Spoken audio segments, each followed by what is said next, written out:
Breath and Surf's Up are some of my favorite movies of all time, and both exhibit the beauty and danger of surfing in a way that somehow makes you want to surf the rest of your life and never again. And they both come equipped with an older, wiser, more experienced surfer guru who guides these protagonists through a spirit quest to discover themselves and the meaning of life, and so on and so forth. You get the picture. But which one should you listen to? That's what I'm here to find out. Okay, but first you need a little bit of context, so let's start with Breath. Our young protagonists, Looney and Pikelet, live in a small Australian town where there isn't a whole lot to do. And as boys do, they grow restless and dream of something more exciting. You see the first glimpse of this when Pikelet's dad takes him fishing on a stale river next to the ocean, and Pikelet asks his dad if the boat is capable of making it across the bank into the sea. His dad tells him it's possible, but can't fathom why he'd ever want to do something like that. And Pikelet himself doesn't even really know. He just knows he wants something more than this. He wants something grand, something beautiful. He wants the ocean. Similarly, in Surf's Up, we start in a fictitious little town in Antarctica where these penguins are just going about their lives, doing a bunch of mundane shit, and not Cody. Cody has big dreams, you know, he's a dreamer. He wants something for himself that is more than what this little town can offer. And so he too dreams of going somewhere exotic and showcasing his surf skills. This is the shared mindset of our protagonists and what drives them throughout the story. Then cue the gurus. Pikelet and Looney meet Sando and Cody meets Big Z. This is the intersection of their life. This is where everything changes. For Pikelet and Looney, it begins innocent enough. Sando crosses paths with them, asked them about some swell he heard they rode the other day, and after seeing two 14-year-old boys holding boards that are barely holding together, his interest has peaked. He offers to let them store the boards at his place to help with the commute. This is the start of a mentoring relationship where the former surf celebrity shows them the ropes of big wave surfing. For Cody, it also starts in boyhood. He meets Big Z on Z's surf tour, and is forever attached. He idolizes him, and from that day forward, he wants to be him. But Z supposedly dies in a surfing accident, spoilers, he's alive, and he meets him later on in Hawaii or something, and he's not the man he used to be. He's jaded, pessimistic, cynical.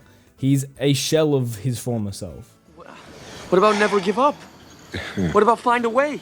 Yeah, You're giving up, Z. You're giving up. Yeah. I'm giving up. That's my way. But as time goes on, Cody manages to coax him out of this rut and out of his shell, and then he's able to teach Cody the art of surfing so that he can win the big wave competition, and so Cody can prove he's the man and that he's the best. Z insists that chasing the glory of winning is missing the entire point of surfing. He endeavors to teach Cody not only about surfing, but about life. Philosophy. Both Big Z and Sando's philosophy wrestle with existentialism. The idea that there's no inherent meaning to life, like God or success.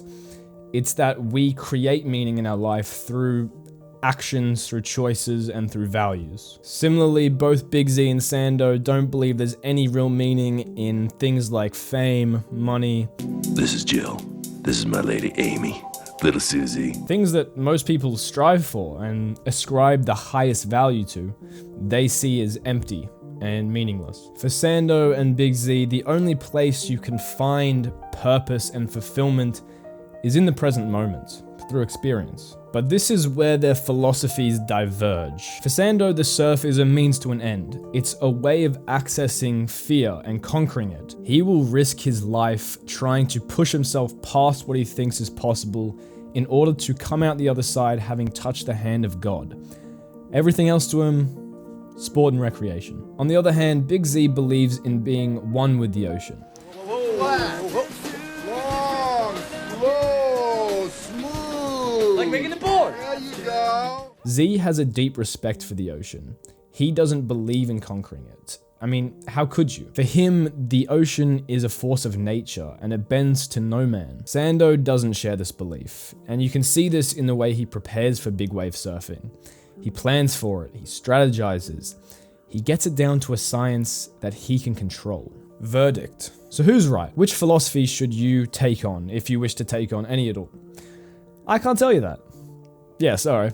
that's a decision you have to make for yourself, but I'm not gonna blue ball you that hard. I will give you my own opinion. My philosophy is probably more in line with that of Big Z. I believe that life is a force of nature, one no one can control, and that true meaning can be found in learning to ride that wave with grace and elegance, and surrender to it. Sando, on the other hand, believes himself above the ocean, and other people for that matter, as you can see when he constantly refers to people that don't live his way of life as ordinary, and kind of with a hint of disgust actually. He seems to possess a slight god complex which can't help but show itself throughout the movie, as subtle as it may be, but I don't want to paint Sando as some type of villain.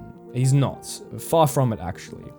He's just someone who is a flawed character with what I believe to be a flawed philosophy. But that doesn't mean he hasn't got a lot of good ideas. And I mean, he's taken these two boys who desperately need guidance and encouragement, and he's shown them kindness and care. You're right here, right now, okay? You just panic, that's all. We all do that. You got this, mate. You got this, okay? Now, obviously, he is irresponsible at times, borderline dangerous, and maybe not abusive, but like definitely kind of abuses his role as their, I don't know, pseudo guardian, mentor, whatever. But he also teaches them a lot of valuable lessons that a lot of people that age won't be taught. So there's still a lot to be gained from his perspective, but in the end, I think Big Z comes out on top. Big W, as I like to call them. I love both these movies. They are fantastic. If you haven't watched them, I highly urge you to. They're a great time. And quick disclaimer, there is a whole subplot about like pretty much like asphyxiation, like sexual asphyxiation and statutory rape. So that's kind of strange, and some people don't really understand it and think it's like completely off the plot. It actually makes a lot of sense. Maybe I'll make a video about that later. But yeah, I just wanted to make a quick disclaimer that I wasn't really factoring that into this video because that would have made this a bit complex. So when you watch Breath, don't be alarmed when you see that. But yeah, I was really just kind of taking Sando's kind of like surfing life advice thing and not so much that part of it, because that is pretty fucked up, obviously. But yeah, if people have watched these movies, I mean, I feel like a lot of people have probably watched Surf's Up, but not many people have watched Breath, and Surf's Up doesn't actually get talked about that much in the movie space, even though I believe it is an absolute classic and offers a lot more value than just your average kids movie. So please, if you have any thoughts or insights, drop them in the comments. I'd genuinely love to hear about it because, as I said, not many people talk about these movies. But it's about fucking all. Get out of here. Scram. See ya.